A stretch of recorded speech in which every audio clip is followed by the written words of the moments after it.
is it allowed to go with Tablighi Jamaat with a good intention to call people towards Islam? Assalamu alaikum warahmatullahi wabarakatuh.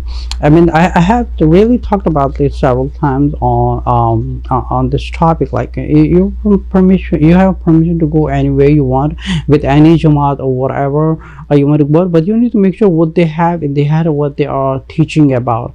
If they are teaching about something like for example, they go into the masjid and they set up the halqa and they open up the Quran and they open up the hadith and they're trying to give the lecture from the Quran, and they're giving interpretation of the Quran, and they're giving interpretation of the hadith, and they're trying to call towards people to the Quran and the Sahih hadith. And definitely you can go there, because this is what the teaching of the Prophet ﷺ, and this is what the teaching of all the Sahaba. But if you want to go with the Tablighi Jamaat, like for example, they have the Fazail Amaal, they have a Fazail called, and they use the Muntakahibadid and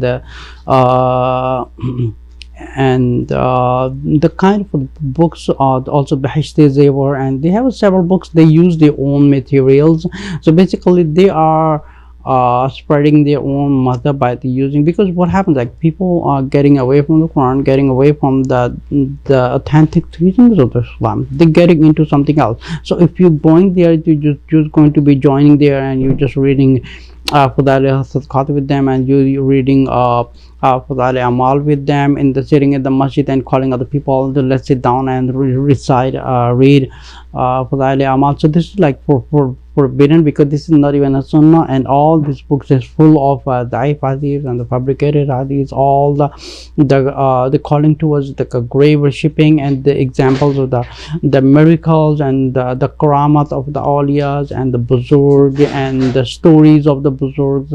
So rather they should be talking about strictly about the Quran. They should be strictly talking about the stories of the Sahaba. That would be more beneficial, because what happens if you start something like a new read, asking a person to read Fazail Amaal, so people are getting away from the Quran and they're going to somewhere else. So rather we have to call people towards the Quran, not something like for example, I have this book in my hand, I'm going to tell the people, okay, come on, I'm going to start giving a lecture. There was a Buzurg and there was a Awliya and there was these stories and that story. So that's not Islam. Islam is something, call people towards the Quran, call people to the authentic teachings of the Prophet ﷺ. Then you can join whatever you want.